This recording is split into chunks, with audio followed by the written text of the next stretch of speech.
Welcome to the deep dive. Today we're wading into, well, one of the most historically complex and, let's be honest, emotionally charged topics in the history of Islam. We're talking about the age of Aisha bint Abi Bakr at the time of her marriage consummation with Prophet Muhammad. And this is an issue that has just exploded in public and academic attention over the last few decades. And for good reason, it's sensitive. But when you actually dig into the scholarship, you realize the debate isn't really about theology. It's about a clash of methodologies. Exactly. It's a technical conflict. On one side, you have the traditional or orthodox view. That one's based on explicit textual evidence, right? Right. From the main sources. And on the other side, you have what we could call the revisionist view. And they try to reconstruct a timeline using all sorts of other historical data to see if there are contradictions. So our mission for you today is to be impartial guides. We're going to unpack the specific sources, the actual arithmetic, and the arguments and counter-arguments from both sides. We're looking at the dominant report of age 9 versus the calculation that puts her closer to 18 or 19. We're going straight into the raw data. Okay, let's start at the beginning. The foundation that has, held up Islamic scholarship for well over a millennium. What is the explicit primary evidence for the orthodox position? Well, the entire foundation rests on the Hadith. These are the recorded narrations of the Prophet's sayings and actions. And specifically, they're housed in the collections considered the most authentic, Sahih al-Bukhari and Sahih Muslim.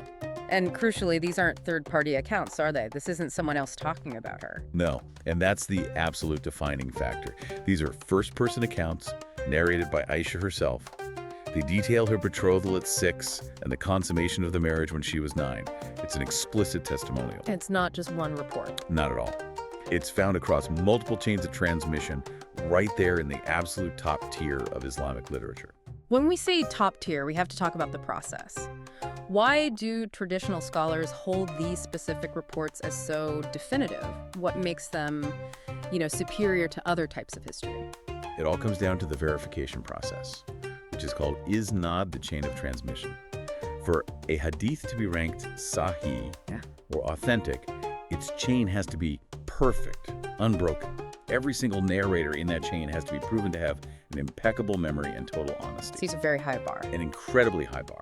And for traditionalists, that process establishes a kind of historical certainty that other sources just can't match. So if you have this first-person account verified through this incredibly rigorous system, what's the core defense against any attempt to challenge it? They fall back on a principle they call the knowledge of one's own age.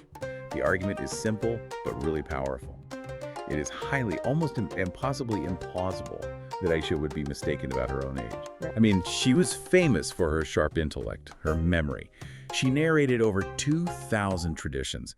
The idea that she would get her age wrong at the single most monumental event of her life, it just doesn't compute for them. And for believing Muslims, this has the weight of a factual, self-reported truth. Exactly. It's something that simple inference just can't supersede.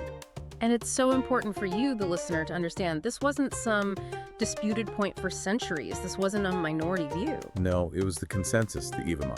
All major classical scholars across all schools of thought held this view. Okay, so let's unpack the challenge then. If the textual evidence is that strong, where do the revisionist scholars find the leverage to argue for a completely different timeline, suggesting she was closer to 18 or 19? They must be using a totally different toolkit. And that toolkit is chronological reconciliation. The revisionists say, okay, the 69 report exists, we see it, but when you try to harmonize it with other documented events, battle dates, family lifespans, biographies, it creates historical anomalies. They feel these anomalies just have to be resolved. They prioritize making the whole historical story fit together seamlessly. And their strongest argument, the one you always see, is based on her family, specifically her older sister. Let's walk through the math on that, the Asma calculation. This is really the centerpiece of the revisionist case, and it relies on 3 data points you can find in sources like Ibn Kathir and al-Dhahabi. Okay, give us the points. First, it's generally accepted that Aisha's older sister Asma was about 10 years older than Aisha. 10 years older, got it. Second, Asma died in the year 73, after Hijrah, at the documented age of 100 years old. 100 in the year 73 AH. Okay, so simple math tells us Asma must have been born 27 years before the Hijrah. Exactly. So if Asma was 27 at the time of the migration to Medina, the Hijrah, and Aisha was 10 years younger. Then Aisha would have been 17 years old at the Hijrah. Right. And since the marriage consummation took place in Medina, usually dated to 2 years after the Hijrah. That would make her 19 years old. 19. And revisionist scholars argue that this calculation, which is derived from independent lifespan records, provides a clear chronological marker that suggests the Hadith report might contain some kind of error. That is a very compelling chain of logic. It really forces a choice between the explicit statement and the reconstructed timeline. But they don't stop there, do they? They look at her early life. Yes, the conversion timeline. This is another tricky point for the 69 narrative. We know Abu Bakr, Aisha's father, was one of the very first converts to Islam, right at the beginning, around 610 CE. Okay. But if Aisha was 9 at consummation in 624 CE, that means she was born around 615 CE. So she wouldn't have even been born until 5 years after the prophecy began. Correct. And that creates a conflict with a lot of biographical reports that consistently describe Aisha as being a Muslim since childhood, one of the earliest converts in her family. If she was born around 605 CE the ASMA calculation suggests she'd be 5 or 6 when Islam began, which makes her being an early convert completely plausible. It's another piece that just doesn't seem to fit. And they also raise some pretty big questions about her physical presence at military campaigns. They do. The Battle of Uhud in the year 3 AH is the big one. You have sources, even Sahih al-Bukhari, that describe Aisha and other women actively carrying water skins, tending to the wounded, right there in the heat of battle. And if the traditional timeline holds, she's only 9 or 10 years old at this point. Exactly. And this is where the comparison to the male soldiers comes in, which is what gives this argument its weight. Precisely. We know from other sources that the Prophet set a clear minimum age for male combatants, for actually fighting. Boys under 15, like Abdullah ibn Umar, were explicitly sent home.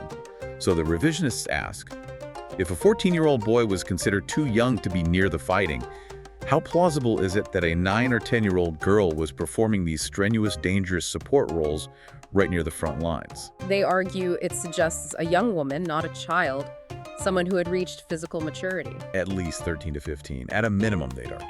Now we get to the real defense. We've laid out this circumstantial case, the math, the conversion, the battle. It seems logical.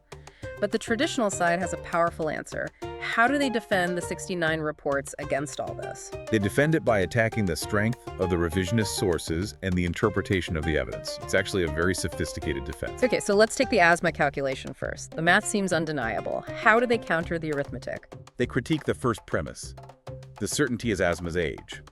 While sources say she died at 100, traditional scholars, even classical ones like Ibn Hajar, pointed out that this number might just be rounded, an approximation. So not a precise to-the-day count. Exactly.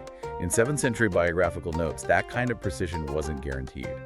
And they stress that this lifespan data comes from Tariq historical chronicles, which have a much lower verification standard than Hadith. So if I'm understanding the hierarchy, the Hadith report is like a sworn, verified deposition in court. Right. While the biographical chronicle, the Tariq, is more like a general newspaper obituary. That's a perfect analogy. The orthodox position is you simply cannot use an inferred calculation from general biography to overturn an explicit first-person testimonial that's been verified to the highest possible standard. That's the core of it. And what about the battlefield? That image of a 9-year-old at the Battle of Uhud is a strong point for the revisionists. Traditionalists harmonize this pretty easily by clarifying the context of that 15-year-old rule. That rule was applied strictly to male combatants, the ones carrying swords and fighting. It did not apply to the camp followers. The women and children doing support roles. Exactly. Nursing, carrying water, cooking. Those roles were routinely filled by women of all ages, and children were often present in the camp. The rule was about prohibiting minors from fighting, not from assisting.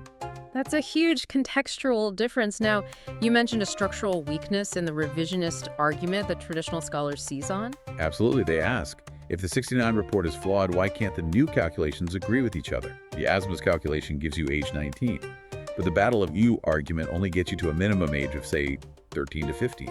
The fact that these methods don't converge on a single, consistent older age suggests the methodology itself might be flawed, especially when compared to the highly consistent 69 reports across multiple verified chains. It's staggering how much historical certainty can hinge on these different source types and dating conventions from the 7th century. So what does all this technical scholarly conflict mean for you, the modern learner? Because today, this debate is almost entirely driven by modern ethical concerns, concepts like informed consent, child protection. That is the critical lens now. From the classical justification viewpoint, 7th century Arabian society defined marriageability by biological puberty bolo, not by a number. Once a girl reached physical maturity, the classical legal and moral requirement for marriage was met. That was the context. And this is a big but, regardless of where a scholar today falls on the historical age, whether they think it was 9 or 19, there's been a massive shift in modern Islamic legal thinking, isn't there? Yes, that is the core consensus you need to take away. Contemporary Muslim scholars, whether traditional or reformist, are virtually unanimous in opposing and discouraging child marriage today. They base this on Islamic legal principles like maslaha, public welfare, and the need to align modern law with a better understanding of child development. So they see the historical practice as descriptive of its time, but not prescriptive for ours. Precisely. They argue the ethical framework of Islam requires laws that safeguard the vulnerable. And since our modern understanding confirms a 9-year-old lacks the capacity for informed consent as we understand it, the spirit of Islamic ethics requires raising the legal marriage age well beyond puberty. And finally, we have to address the most serious charge that comes up: applying the modern clinical term pedophilia to this marriage. How do scholars navigate that? They unanimously reject this label. They make the crucial distinction that clinical pedophilia refers to an attraction to prepubescent children. The overwhelming assertion in all Islamic sources is that Aisha had achieved boo, or biological puberty, at the time of consummation. So applying a modern clinical label anachronistically to an event governed by 7th century biological standards is seen as a methodological error and often a polemical attack. So the key takeaway is that we have to distinguish between the Prophet's universal principles and the specific customs of his time. Absolutely. The principles, mercy, justice, care for the vulnerable, are eternal. The social structures and age norms of 7th century Medina were contextual, and the modern Muslim project is to uphold those timeless principles, which today means adopting high standards of consent and child protection. This has been a truly rigorous deep dive. We've seen that the whole debate really hinges on one methodological question. Do you accept the explicit first-person account from the highest-ranking sources? Or do you prioritize chronological consistency reconstructed from secondary historical data? And here's a final thought for you to take away as you mull all this over. Regardless of which side of the historical age debate you find more persuasive, the explicit 9 or the inferred 19, the strong contemporary consensus among Muslim legal scholars is that the Prophet's role as a moral exemplar in the 21st century requires Muslims to fully comply with modern standards of child protection, informed consent, and statutory minimum marriage ages. We can honor the authenticity of history while simultaneously legislating by superior ethical insights today.